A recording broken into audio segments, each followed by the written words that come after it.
저희가 오늘 읽을 말씀은 마가복음 10장 1절에서 12절까지 읽었습니다. 같이 읽었는데요. 뭐 그렇게 어려운 본문이 아니기 때문에 딱 읽으시면서 오늘 본문이 무엇을 말하고 있는가 하는 것을 쉽게 알 수 있을 겁니다. 자, 오늘 본문이 무엇을 이야기하고 있습니까? 질문을 해볼게요. 이혼을 이야기하고 있습니까? 결혼을 이야기하고 있습니까? 이혼에 관한 이야기를 얘기하고 있어요? 결혼에 관한 이야기를 이야기하고 있어요? 예, 두 내용이 다 나오죠. 4절에 보면 이혼이라는 단어가 나오죠. 4절에 보면 이르되 모세는 이혼 증서를, 이혼이라는 단어가 나옵니다.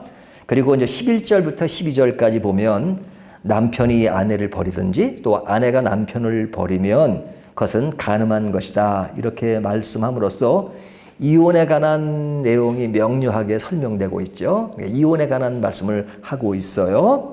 자, 그런 것으로 끝나는 것이 아니라 결혼에 관한 말씀도 하고 있죠. 6절부터 9절까지를 보면요. 거기 보면 창조 때부터 사람을 남자와 여자로 지으셨으니 하면서 결혼에 관한 이야기를 합니다. 이 결혼은 창조 때부터 하나님이 계획한 것인데 이제 자녀들이 부모를 떠나서 한 몸이 되고, 한 몸이 된 것, 이것을 사람이 나눌 수 없다. 왜냐하면 하나님이 짝지어 주신 것이기 때문에 그렇다 하면서 결혼에 관한 말씀을 하고 있습니다. 그러니까 오늘 본문 안에는 이 결혼과 이혼에 관한 이야기를 동시에 담고 있어요. 하지만 자세히 들여다보면 오늘 본문의 핵심 내용은 사실은 결혼이 아니고 이혼인 것을 알 수 있죠. 이혼에 관한 이야기가 주돼서 이야기를 하는 겁니다. 왜 그러냐면 오늘 본문 시작할 때 보면 이 바리새인들이 예수님께 질문을 하는데 무엇에 관한 질문이에요? 이혼에 관한 질문이잖아요. 2절을 보면 바리새인들이 예수께 나와 그를 시험하여 묻되 사람이 아내를 버리는 것이 옳으니까. 자, 아내를 버린다는 이혼한다는 얘기죠. 이혼하는 것이 옳으니까라고 질문한 거잖아요. 그러니까 그것에 대해서 예수님이 답변한 것이니까 본문 전체의 문맥은 뭐예요? 이혼에 관한 질문을 했고 이혼에 관한 대답을 했으니까 본문 전체의 흐름은 뭐예요? 이혼에 관한 이야기죠. 그러면 왜 결혼의 이야기가 들어갔느냐? 이혼을 이야기하려니까 결혼 이야기를 안 할 수가 없는 거죠.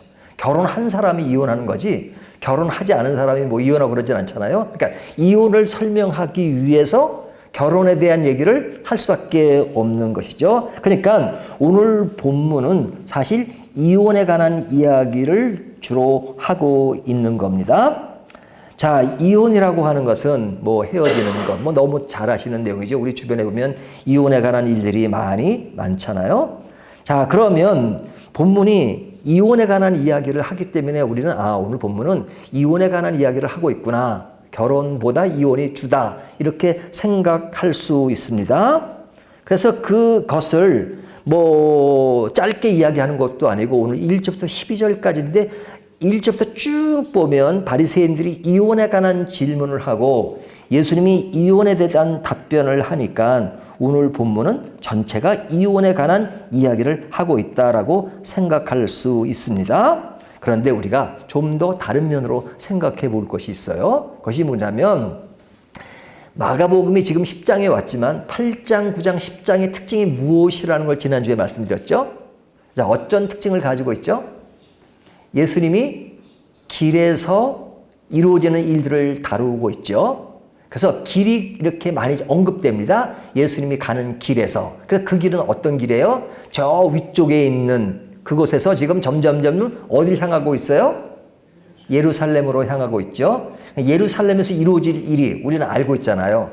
예루살렘에서 예수님이 또 많은 일이 있고 그리고 나서 십자가를 지시는 일이 예루살렘에서 있습니다. 근데 이제 예루살렘을 향해서 점점 가까이 다가가고 계신 겁니다. 그리고 그 다가가시는 길 가운데 이제 구체적으로 예수님이 예루살렘에서 달릴 십자가에 관한 이야기를 합니다. 8장에도 한 번, 9장에도 한 번, 10장에도 한 번 합니다. 그래서 아주 명료하게 내가 죽을 것이다. 십자가에 죽을 것이다. 그리고 3일 만에 살아날 것이라고 말씀하십니다. 그러니까 예수님은 지금 십자가에 죽으시고 부활할 것이 지금 핵심적으로 다루고 있는 겁니다. 8장, 9장, 10장에서 그 모든 핵심이 십자가에 몰려 있어요.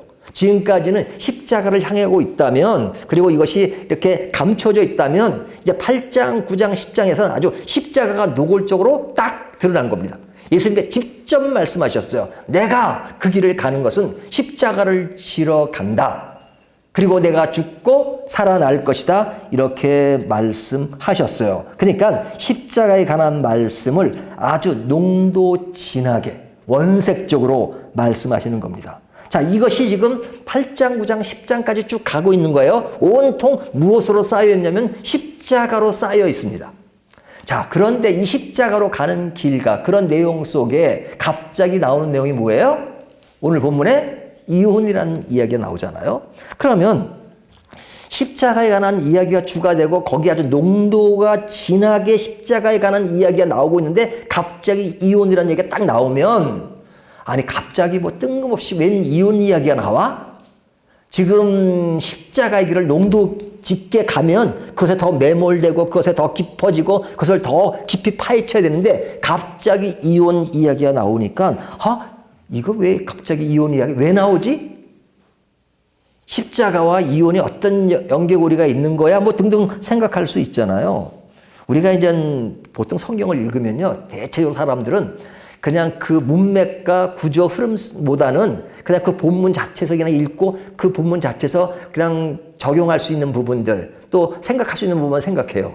그러니까 이 문맥에 있어서 연결고리 생각하지 않다 보니까 단순하게 그곳에 나오는 단어 몇 개, 그리고 거기 주제 몇 개만을 생각할 수 있잖아요. 그러면 성경의 깊이가 덜한 거죠. 그러나 성경은 문맥을 따라서 구조를 따라서 기록한 것입니다. 그러면 이 글을 기록한 마가가 갑자기 뭐 이혼 생각이 나가지고 막 십자가 얘기에다 갑자기 뜬금없이 이혼 이야기를 써놨을까요?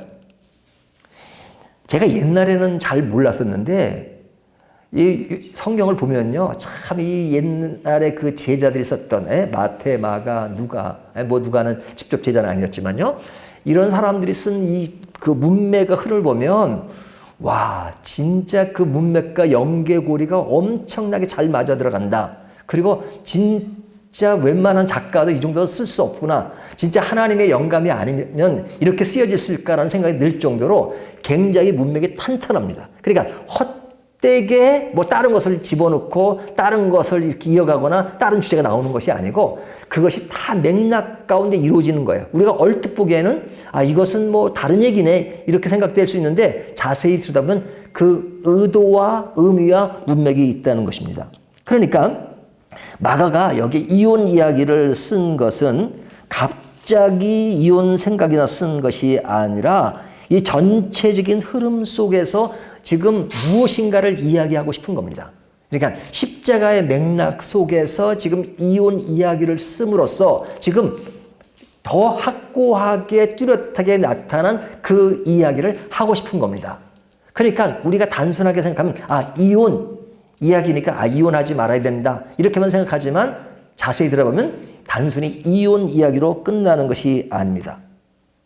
자, 그러면 그 아닌 것이 무엇인가 하는 것을 우리가 찾아봐야 되겠죠. 그러면 오늘 본문 1절로 가서요, 1절을 보면 예수께서 거기서 떠나 유대 지경과 요단강 건너편으로 가시니 무리가 다시 모여들거늘 예수께서 다시 전례대로 가르치시더니, 예수님께서 늘 가르치셨잖아요. 그러니까 십자가의 길을 가시면서도 계속 가르치셨습니다. 어디서? 길에서 가르치셨어요. 자, 그런데 그 길 가는 것, 길로 간다는 것은 물리적으로 가는 것뿐 아니라 우리의 신앙적인 적용은 우리의 인생의 여정과 같다 그랬죠. 인생의 여정길 같은 그런 모습 속에서 지금 2절을 보면 바리새인들이 예수께 나와 그를 시험하여 묻되 사람이 아내를 버리는 것이 옳으니까. 자, 바리새인들이 질문을 하는 겁니다. 질문을 하는데 그 질문이 뭐였어요? 남편이 아내를 버리는 것이 옳으니까, 그러니까 이혼하는 것이 옳으니까 라는 질문이죠. 그래서 본문이 이혼에 대한 내용이 나옵니다. 별도로 딱 그냥 마가가 그 주제를 그냥 지금부터 이혼 이야기가 아니라 지금 맥락 속에는 그러나 예수님이 가르치시는데 바리새인들이 딱 등장해가지고 질문하는 내용이, 그러니까 십자가에 가는 길 도상에서 사람들을 가르칠 때 바리새인들이 질문한 내용이 이혼이었단 말이죠. 그래서 이혼이 나온 겁니다. 그러니까 질문이 핵심 포인트가 아니라 그 질문을 바리새인들이 했기 때문에 이 맥락에 지금 그 이혼 이야기가 나온 겁니다. 그런데 그들이 질문할 때 한 단서가 붙어 있어요. 그 단서가 뭐죠? 2절을 다시 보면요. 바리새인들이 예수께 나와 그를 시험하여 묻되.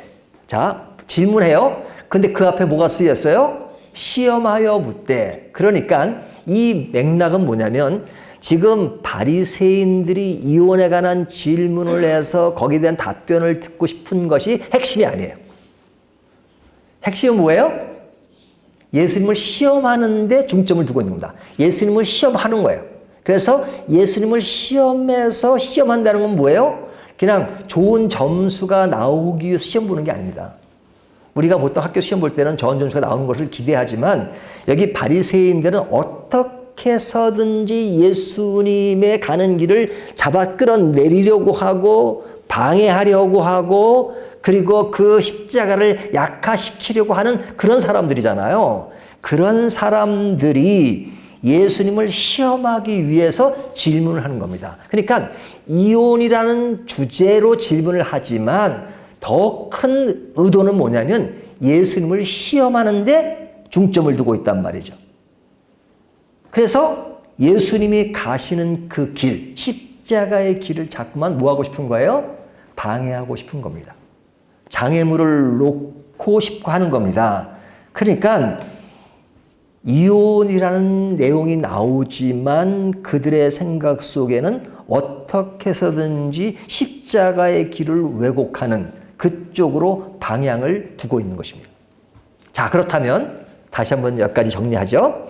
자, 얼핏 보면 결혼에 관한 이야기였지만 결혼이 본 주제가 아니고 이혼에 관한 이야기 속에 이루어지지만 그 이혼에 관한 이야기도 오늘 본문에 이혼 이야기를 하고 싶은 것이 아니라 바리새인들이 예수님을 시험하는 그 시험하는 그것에 중점이 있단 말이죠. 그 시험하는 내용 가운데 등장하는 내용이 이혼이라는 이야기입니다.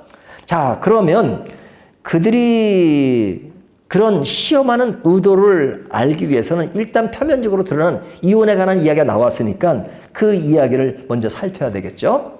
자, 바리새인들이 이제 질문이 이렇습니다. 2절을 다시 보시면요.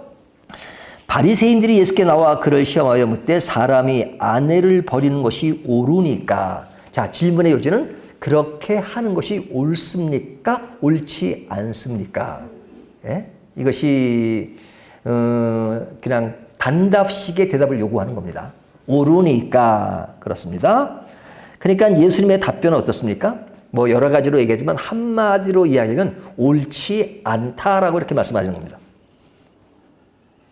그래서 옳지 않은 것들을 이야기하기 위해서 이제 결혼이 무엇인가에 대해서 출발합니다. 그 결혼이 무엇인가? 결혼은 뭐예요? 뭐 성경에 있는 그대로 하나님이 짝지어 주신 것이다. 그러니까 사람들이 좋아서 결혼하고 하지만 우리의 신앙적 관점에서는 내 아내를, 내 남편을 생각할 때 아, 내가 좋아서 둘이서 좋아서 만났다 이렇게 생각하지만 표면적으로는 하지만 신앙적 관점에서는 아, 이 사람을 하나님이 나에게 보내신 것이구나. 그렇죠? 우리가 에덴 동산에서 하와가 오니까 아담이 신앙 고백한 거 있죠. 신앙 고백이라기보다는 그 아내를 보고 아주 그 사랑 고백한 게 있죠. 그게 뭐예요? 뼈 중에 뼈요, 살 중에 살이다. 그러잖아요. 그러니까 여러분 아내에게 한번 그런 고백을 하십니까?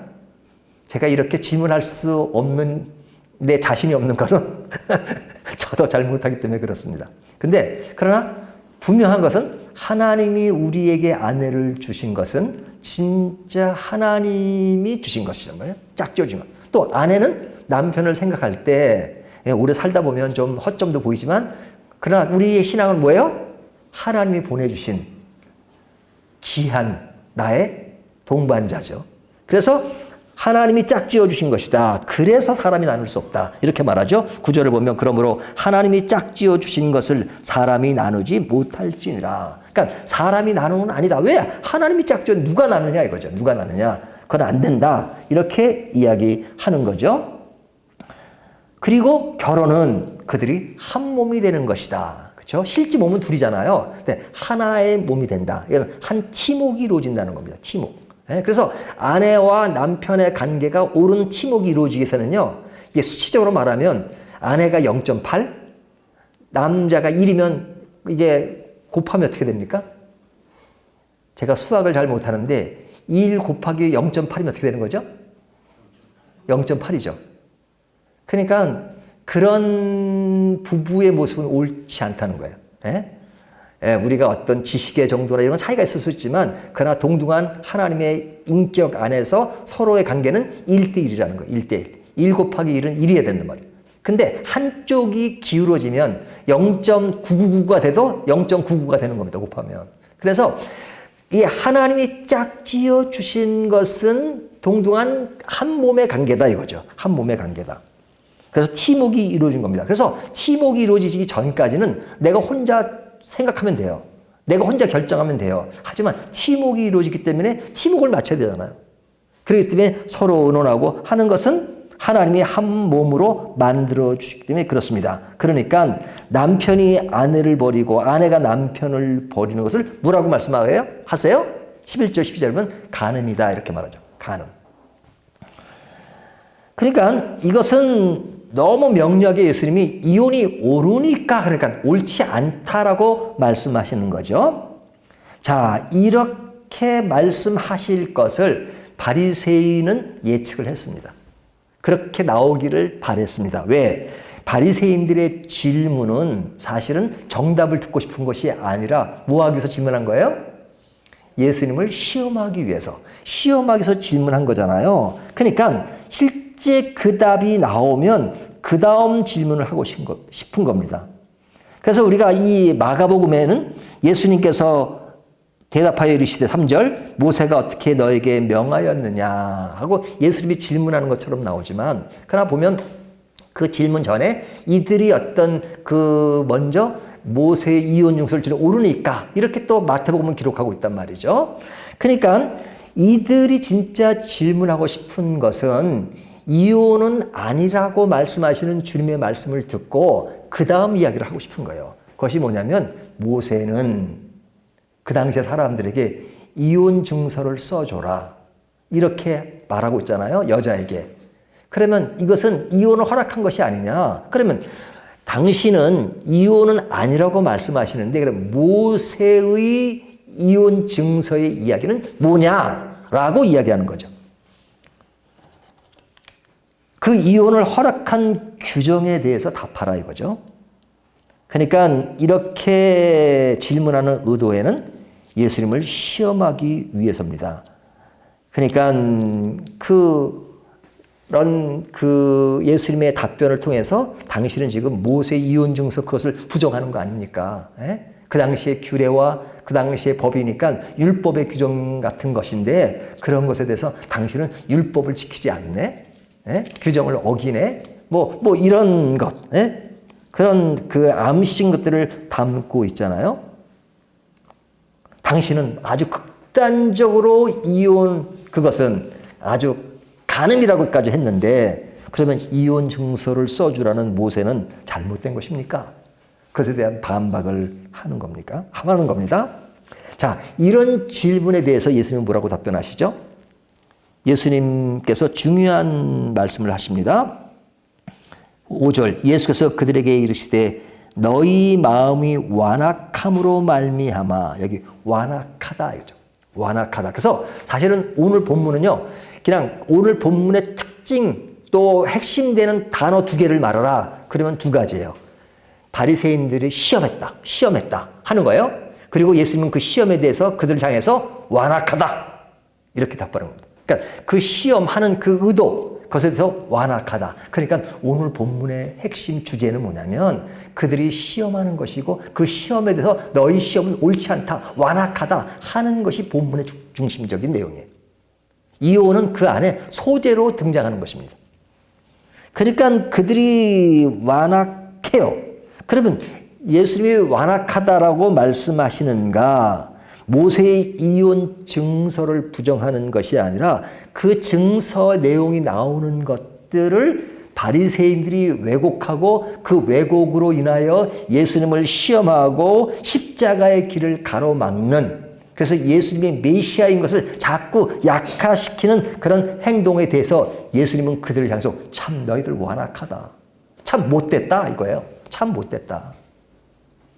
지금 십자가의 길을 가는 것도 바쁜데 이 와중에 길을 멈추게 하고, 그리고 하는 시험이, 그렇지, 질문이 시험하기 위해서 그 모든 것을 왜곡하고, 그런 것은 정말로 나쁜 것이다 하는 말씀이죠. 완악하다는 것은 그 시험의 내면에는 십자가의 길을 방해하는 것입니다.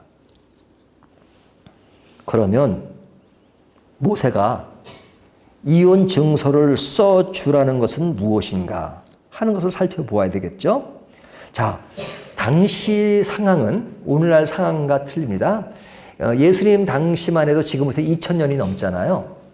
그렇죠? 근데 모세 때는 더 몇천 년 전으로 돌아가잖아요.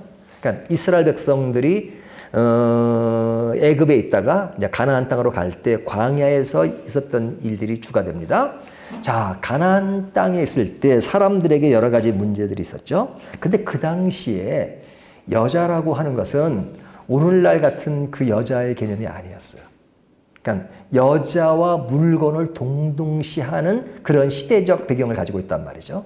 그래서 신약에 와도 예수님께서 그 오병이어와 칠병이어리의 기적을 행할 때에도 남자 수만 계산하잖아요. 남자들만 5,000명, 7,000명 그렇게 계산하잖아요. 여자는 사실은 그렇게 존중하고 그러진 않았습니다. 그러니까 뭐 여자가 한두 명과 결혼한 것도 아니고 여러 돈이 많으면 뭐 여자를 부인을 갖다 여러 명 두고 그렇잖아요.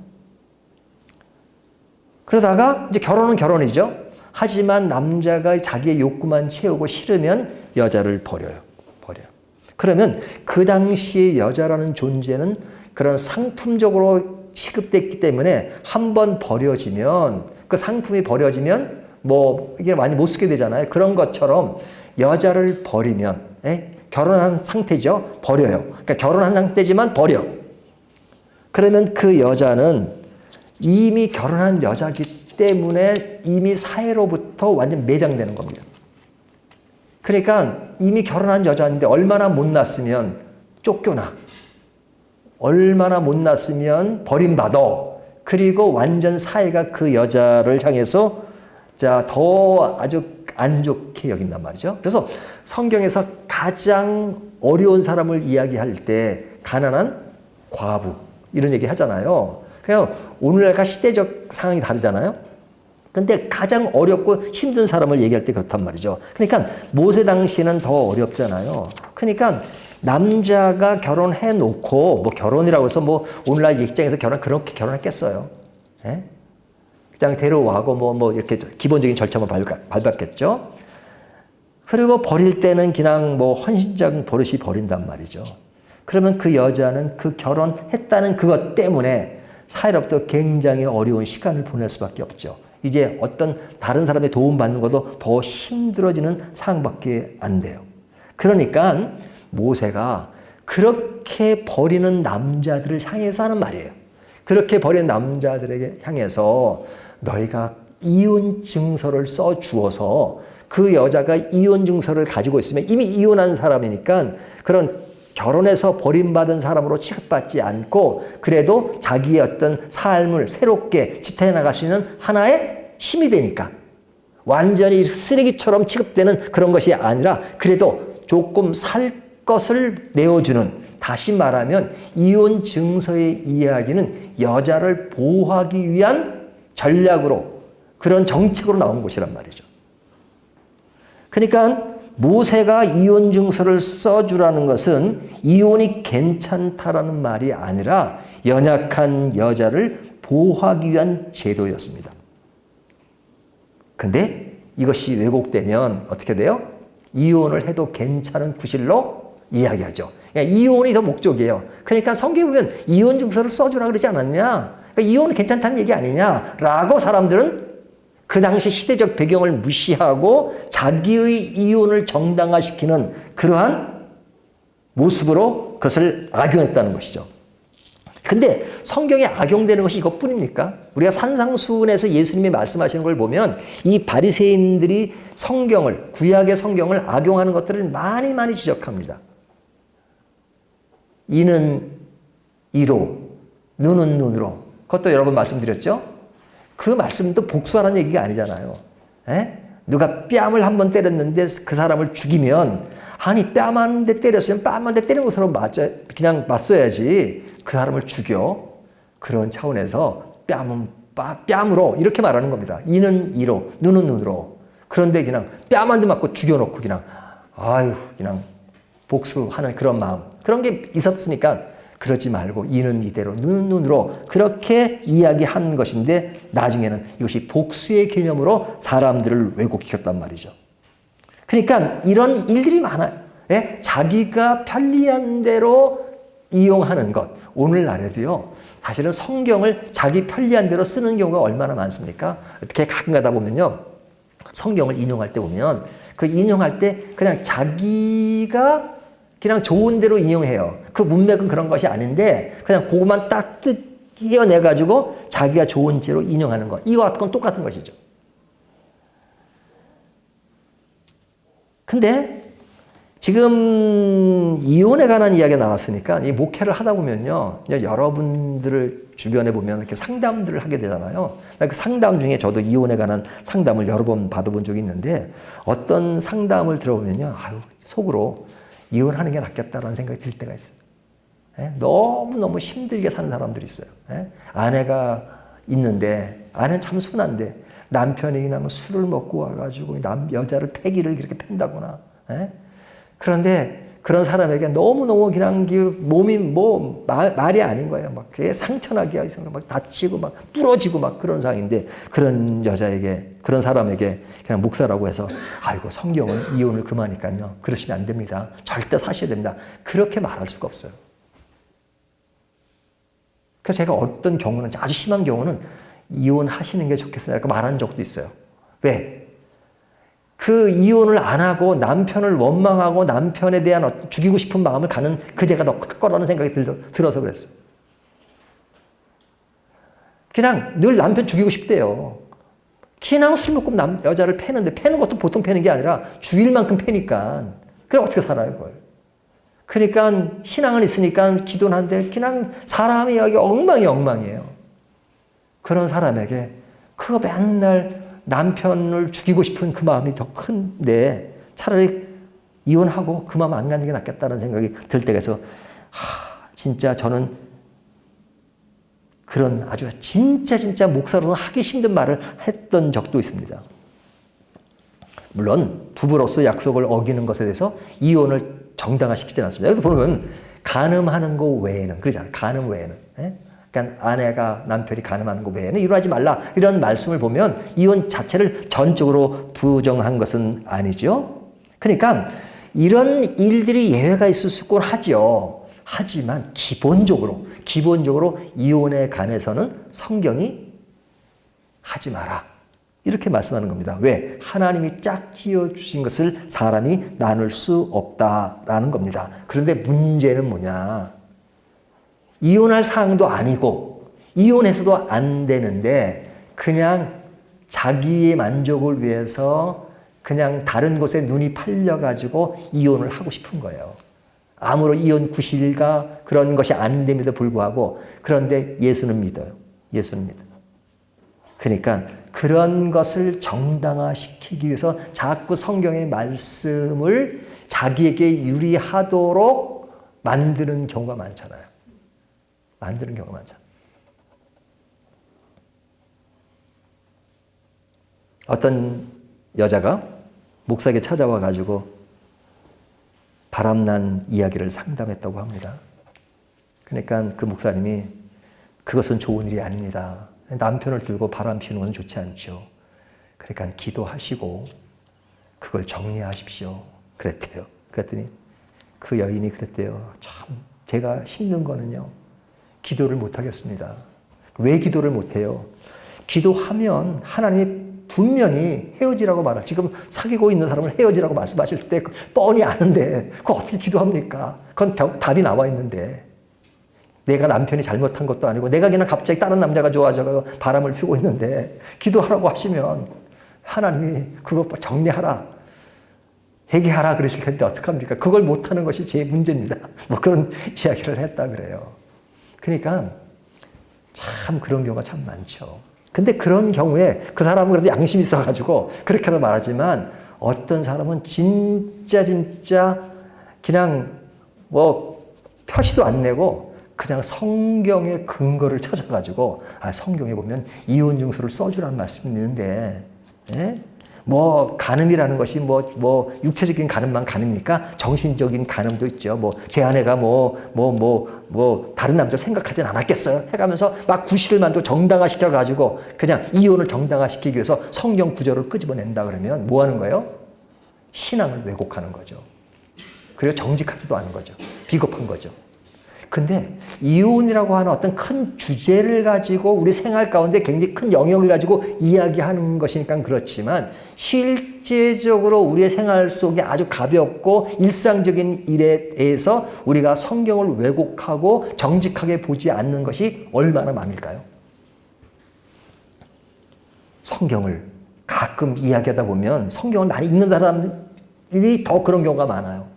왜? 성경의 문맥과 신학적 흐름을 모르고 그냥 내가 좋은 대로 해석을 해요. 남의 것에 대해서는 쉽게 정죄를 하고 내 것에 대해서는 그것이 잘못된 것임에도 불구하고 어떤 신앙적인 그 모습들을 가지고 대두를 하고 그리고 그것을 정당화시키는 경우가 많다는 거죠. 자, 그러면 다시 원점으로 돌아가서 우리가 마가복음 8장, 9장, 10장은 예루살렘으로 향하는 길에서 십자가를 향한다고 말씀을 드렸습니다. 근데 십자가라고 하는 것은 우리를 구원하시는 그 큰 사건이기 때문에 우리 잘못하면 그 십자가는 우리 일상생활과 관련이 없는 것처럼 생각할 수 있습니다. 그렇게 생각하지는 않겠지만 그런 감정이 들 수가 있어요. 하지만 십자가라고 하는 것은 우리의 구원의 문제고 구원의 문제는 우리의 일상적인 것과 동떨어진 것이 아니라 우리의 결혼과 우리의 이혼과 또 뭐 우리의 이혼 좀 이상하네 말이요. 그런 그 이혼을 하면 안 됩니다. 그 정당화시키는 게 아니에요. 그래서 생활 가운데 이루어지는 것과 무관한 것이 아니란 말이죠. 그러니까 늘 십자가 안에서 우리의 생활하는 것은 매우 중요한 것입니다. 그러니까 이런 일들이 십자가와 독립된 따로 신앙의 모습이 아니에요. 복음의 일과 십자가의 일과 우리의 실생활에 이루어지는 일들은 다 엮어지는 것입니다. 그렇기 때문에 신자는, 성도는 주님이 가신 십자가의 길에 대해서 지지난주 설교를 뭐 했어요? 가시는 길에 방향이 분명해야 됩니다. 그리고 지난주 설교는 뭐였어요? 가시는 길의 동행.